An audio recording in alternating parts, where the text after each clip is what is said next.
Part 2, installation. Alright guys, I'm going to show you how to finish up the installation of this hub bearing. Alright, so we ended up installing off camera. I installed this lower spherical bearing from Figs, so that's all done. I have other videos on my channel that you can look on how to press out and install one of these, so you just got to do a little searching. What we're going to do now is we're going to prep the hub with the new ARP studs. Okay, so this is the ARP studs we're going to be using. All right, for the IS300. Boom, boom. Okay, got it. All right, so we got our hub right here. Just turn this bad boy upside down. We're gonna just drop them in.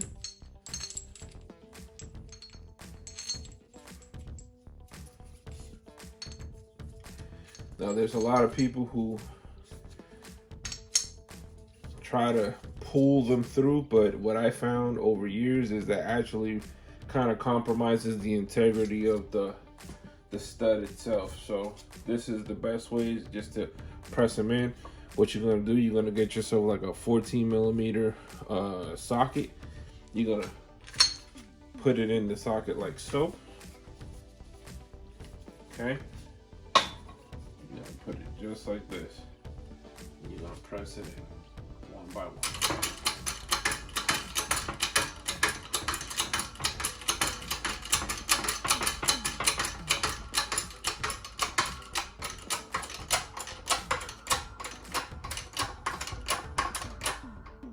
Make sure it's seated all the way in. That's in. Move on to the next.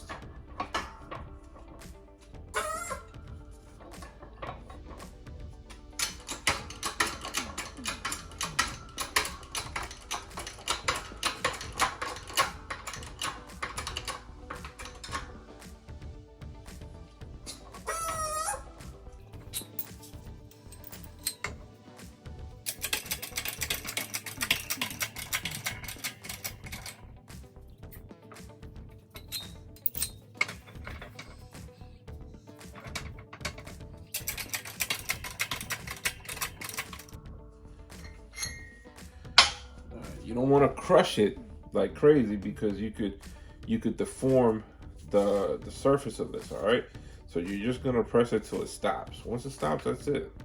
So there you go. Got all your new studs in place. Now I'm gonna show you how to press the hub into the bearing, and it's gonna be done in a specific way, because if you don't do it this way, you will actually ruin your bearing and you have to start over again from the beginning, pressing it out, cutting. Well, you might have the tool to remove the race of the bearing from the hub, but you would have to be cutting it and doing it all over again. All right, so now, okay, let's see. I'm gonna bring this down.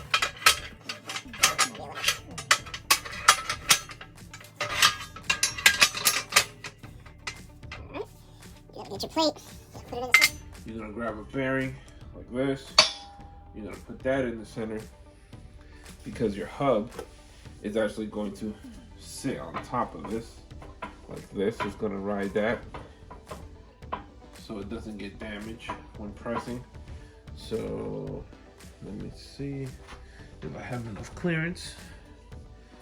All right, so now you're gonna get this here. All right, take this off for a second. You're gonna grab your backing plate. You gotta put your backing plate on. All right, so this here, this is my left hand backing plate. The left hand backing plate only, well, it's only gonna bolt on to the left hand knuckle, which is what I have here. Left side knuckle. There's a L right here to tell you it's the left side. All right. Oh, actually, hold on. There's one thing that I have to do on this setup before I do any of this. I have to remove So for this knuckle, it's actually going to be using a dual caliper kit. So for the dual caliper kit, you actually have to remove this. Now, the easiest way I found to remove this is pressing it out. It's not really much of an option. It's a bit too difficult because the surface on here doesn't really allow for something to fit here properly in order to press it. So what I do is I take a whiz wheel, I cut off the stud, and then I punch it out using an air hammer. I just punch out the stud out the back end. So that's what I'm gonna do right now. All right, like I was saying, what we're gonna do, this is the caliper side where the factory caliper bolts onto. You want to retain this one. You're gonna remove this one here. I think the kid's gonna be using the excessive dual caliper kit, so this is the one we're gonna be removing. We're gonna chop it off.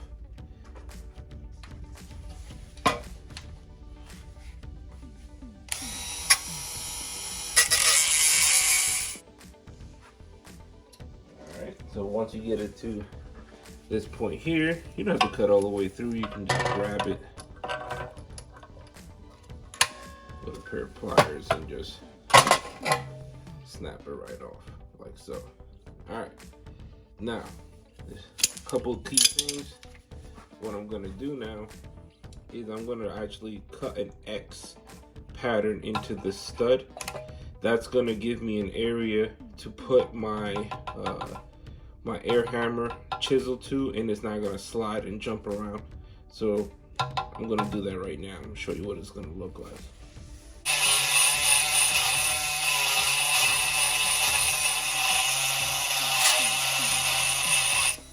Alright, first cut, turn it to your other cut in place.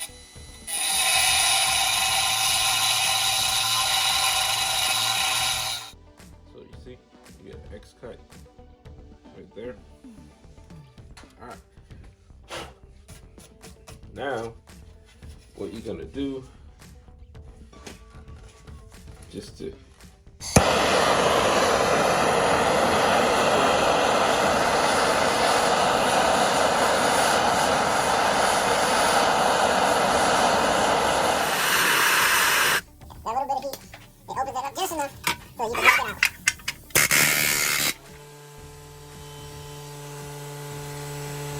So now we're done doing that. So what we're gonna do, we're gonna put these things together. So let's see here. Okay. All right. Just like that, everything fits. All right. These are 12.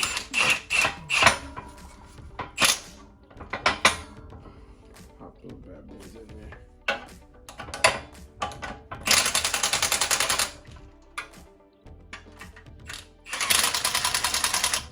On the back side, you're gonna have this one nut that goes on here. So put that bad boy on. And for some reason, this one's a 9/16. It's not like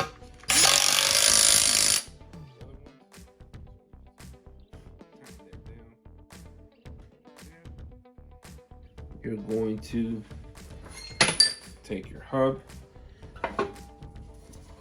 add a couple drops of oil on it.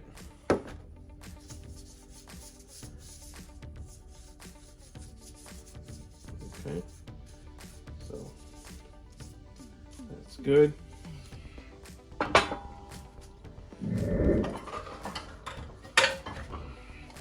We have to get the inside race is what is going to get pressed down. Okay, if you get something that only pushes on the outside from here, you're going to damage your bearing. You got to make sure that it's going to grab onto just the inside portion. Okay, this is probably one of the most important things installing this shit. Okay. All right, so I have one right here. That's perfectly the same exact size of the race. So I'm gonna set this here.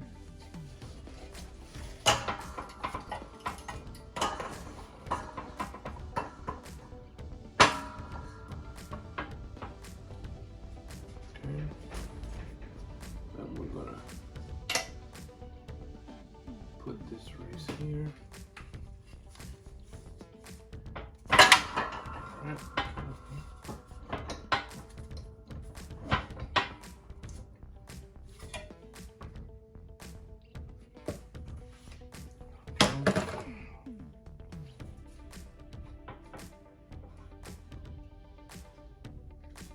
Just like so.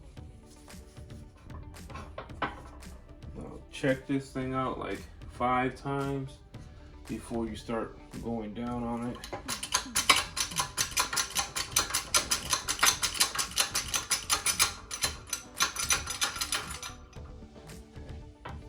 Because you want to make sure it goes in nice and even.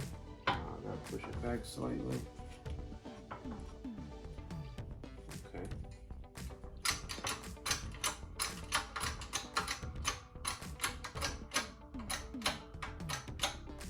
Okay, so we're on there.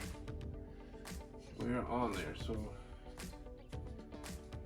we should be able to start pressing it in there.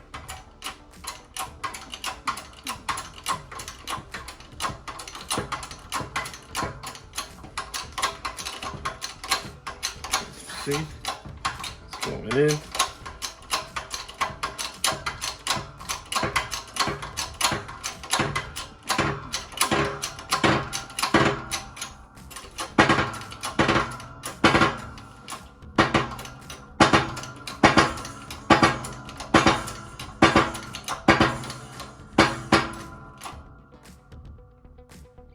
Okay, it looks like it stopped.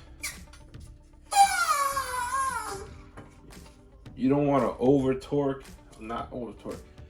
What you don't want to do is push so hard that you crush the bearing, right? So as soon as it stops, stop. Don't keep going.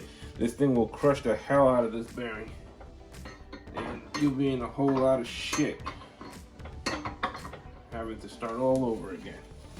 So the moment of truth, if you spin this and it goes burp, burp, burp, burp, you fucked up. Nice and smooth, that's what you want. Nice, smooth, no binding, no nothing. Now once you put the axle through here and you torque it down, that's gonna be the final torque that's gonna put everything right. It's gonna tighten it all up, and it's gonna be how it should be. Okay, so yeah, so that's pretty much how you assemble one of these. Real quick, I'll show you how to install one of these poly bushings. This one here. So really, these bushings are real easy to install. They come with some installation grease. You're gonna put some installation grease on the inside and outside of the bushing. This will keep it from wearing prematurely, and also making noise, like creaky noise that you hear some cars making in the suspension is coming from dried up bushings. All right, so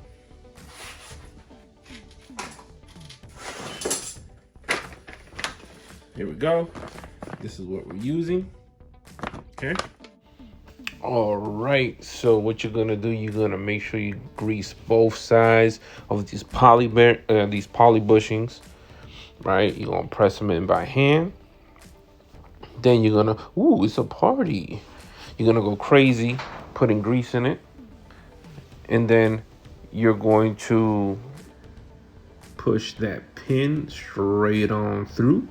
Whatever excess grease is in there is actually going to fall in between the two poly bushings. There's actually a little bit of space that's left in there, so that grease will get caught up and it'll constantly lubricate the pin. There it is, installed and done. All right, peeps, that's pretty much it. That's the end of part 2. There you go. Boom, boom.